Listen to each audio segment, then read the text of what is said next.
புலிய பிடிக்கணும்னா வேட்டக்காரன் வேணும். ஒருத்த இருக்கா?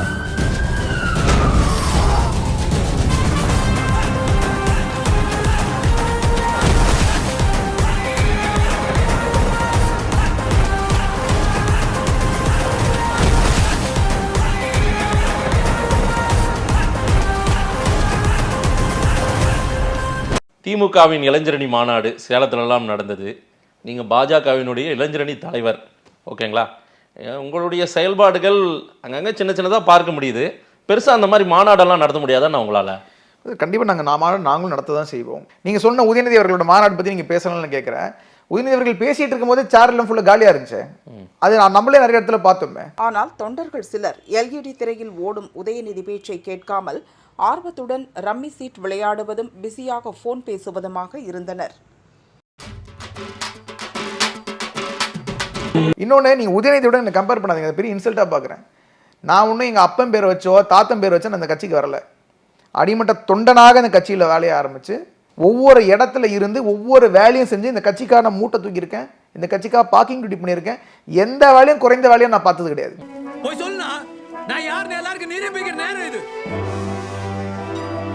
தனித்துவமாக அப்பா பேர் இல்லாம தாத்தன் பேர் இல்லாம காசு பயன்படுத்தாம உழைச்ச நான் கட்சிக்கு வந்திருக்கேன். சொந்த கால்ல நின்று உழைச்சு சம்பாதிச்சு, இங்க பாரு watch, my shirt, pant, shoe, இதெல்லாம் எங்க தாத்தா, அவங்க அப்பா, அவங்க குடும்பம் அப்படி வாங்கினது இல்லடா, நானா வாங்கினது. இதெல்லாம் எந்த அவரை விடுங்க, அவங்க அப்பாவை எடுத்துப்போம், முதலமைச்சர் எடுப்போம்.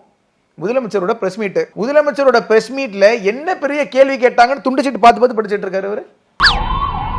சட்டப்பிரிவு 370 பயன்படுத்தி ராத்திரி 10 மணிக்கு மாறிக்கு வந்தா நீ என்ன காதலிக்கிறதாக அர்த்தம். ஸ்டாலினுக்கு பேசுறது தெரியுதா?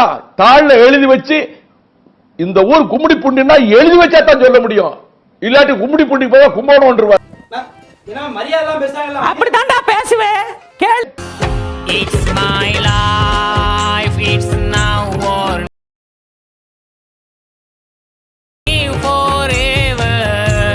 விஜய் அவர்கள் அரசியலுக்கு வந்துட்டார். என்ன அது கீழே பார்த்துக்கிட்டு விஜய் அவர்கள் அரசியலுக்கு வந்துட்டார். அப்படியே ஆமா, விஜய் அவர்கள் நான் யார் வந்தாலும் நான் வந்து இப்படி. நடிகர் விஜய் கட்சி ஆரம்பிச்சிருக்காரு, எப்படி பாக்குறீங்க சார்? புது அரசியலுக்கு வந்திருக்காரு. மக்களுக்கு தொண்டாற்ற யார் வந்தாலும் நான் மகிழ்ச்சி அடைவேன்.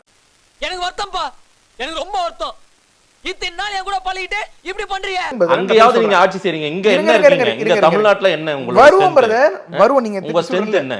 வரோம் பிரதர். 2024 தேர்தலை நீங்க பாருங்க. 24 பாருங்க. பாராளுமன்ற தேர்தலில் எந்த அளவுக்கு வாக்கு சதவீதம் வாங்குறோம், எந்த அளவுக்கு உள்ள வர போறோம் நீங்க பாருங்க. 2026 நாங்க ஆட்சியில வரோமா இல்லையா? நீங்க பிரச்சாரம் வேணாம், மீட்டிங் வேணாம், என் தலைவன் முகம் மட்டும் போதும்.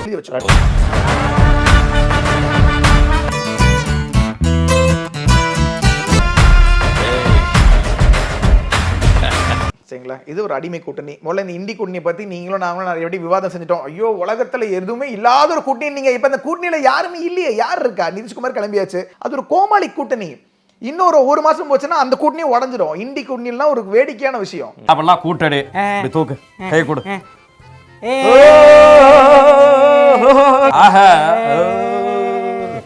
பப்பு ரொம்ப வெறுப்பேத்துற ஒரே அப்பு. அது எப்படி உங்க கைக்கு வந்தது? நானாவது பரவாயில்ல, கையில வச்சிருக்கேன். எங்க அப்பா செதறகா போட்டார்னா அடுத்த நிமிஷமே அது எங்க வீட்டுல இருக்கும். எப்படி?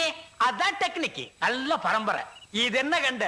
கிபி 1832ஆம் ஆண்டு எங்க பரம்பரையில ஒரு மேரேஜ் நடந்தது. நீங்க பயம் இல்லன்னு தங்களை காட்டிக்காம கூட ப்ரொஜெக்ஷன் பண்ணிக்கோங்க. 400 சீட்டுகள் பாரதிய ஜனதா கட்சி ஆட்சியில் வரும். 400 சீட்டுகள் உடன் வரும். எழுதி வச்சுக்கோங்க, பாருங்க.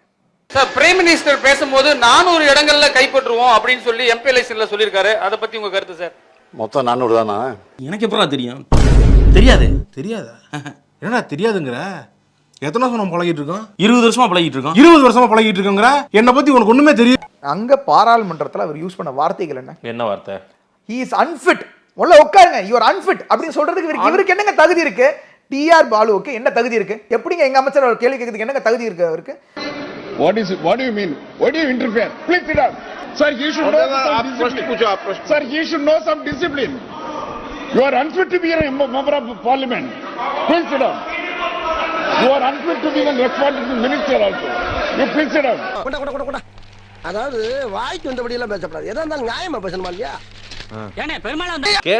கேட்ட அமைச்சர் பதில் பிரதர் சொல்லட்டும். இருங்க ஏன் இடைமறிக்கணும்? பிரதர் இருங்க இடைமறிக்கிறதுல ஒண்ணு முதல்ல அரசியல் நாகரிகம்ன்ற விஷயத்துக்கும் திமுகவுக்கும் என்னைக்குமே சம்பந்தம் இருந்தது கிடையாது.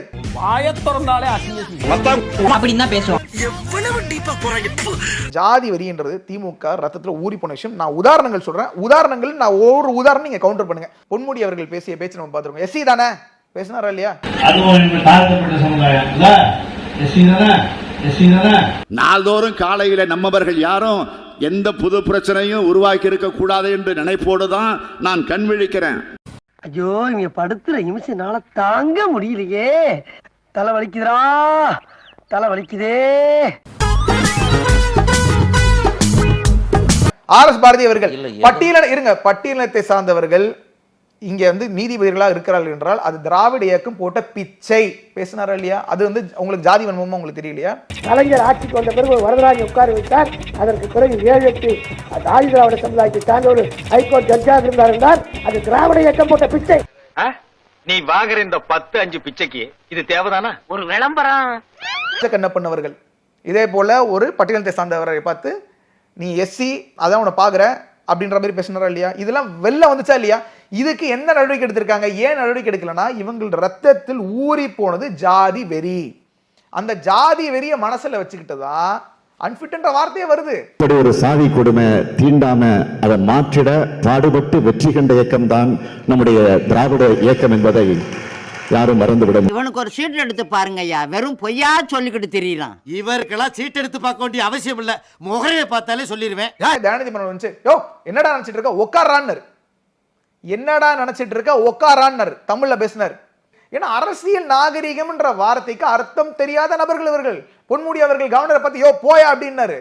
அரசியல் நாகரிகம் தெரியாத, ஜாதி வெறி இருக்கும், பணவெறி இருக்கும், அதிகார வெறி பிடித்த தலைவர்கள் இருக்கும் ஒரே கட்சி திராவிட இயக்கம். கொஞ்சம் கூட வெக்கமான சுழு சொரணை எதுவுமே இல்லாம மேடைக்கு மேடை போய் திமுகவோட அமைச்சர்கள் கூச்ச நாச்சம் இல்லாம சின்னமா இருக்கும் கட்சி தலைவனை முதலமைச்சர் ஆக்குவேன்னு சொன்ன அமைச்சர்கள் இருக்காங்களே. அப்போ சமூக அமைச்சர்கள் சொன்னாங்க மேடையில அடுத்து இன்பநிதி வந்தா கூட அவனை தலைவனா ஏத்துப்பேன்னு சொன்ன அமைச்சர்கள் இருக்காங்க, எம்எல்ஏகள் இருக்கிறாங்க. அப்போ உங்களுக்கு சுயமரியாதைன்றது துளி அளவு கூட இல்லைன்றதுக்கு இதுக்கு ஆதாரம். வாரிசு அரசியல் என்று பேசுகிறார். உங்களுக்கு வாரிசு இல்லை என்று சொன்னால் அதுக்கு நாங்கள் என்ன செய்வோம்? எண்ணற்றவர்களை உருவாக்கி இருக்கிறவர்கள் சட்டமன்றவர்கள். நேரு பரம்பரை சட்டையில ரோசாப்பூ குத்தாம வெளியே வரவே மாட்டாரு. இப்படிதான் நான் பூ வச்சாலும் பிடிக்காது, புளி நகை போட்டாலும் பிடிக்காது, தலையை பிடிச்சு பண்ணாலும் பிடிக்காது. பாராளுமன்ற உறுப்பினர்கள் நாம் உருவாக்கி இருக்கக்கூடிய இயக்கம் அவர்களுக்கு விசுவாசமாக இல்லாமல் நாங்கள் யாருக்கு விசுவாசமாக இருப்போம்? உதயநிதி அவருடைய மகன் வந்தால் நாங்கள் வாழ்க என்று தான் சொல்வோம். அதுதான் எங்களுடைய எண்ணம். எனக்கு ஒரு ஆசை, ஐயா இன்ப ஐயாவையும் அடுத்து முதலமைச்சர் ஆக்கிட்டு சாப்பிடணும் ஒரு ஆசை. அந்த குடும்பம் தவிர யாரும் ஆக்கப்படாதீங்க. அந்த குடும்பம் தான் நமக்கு சரியா வரும். எவ்வளவு ஏத்தம் டேய், எவ்வளவு ஏத்தம்.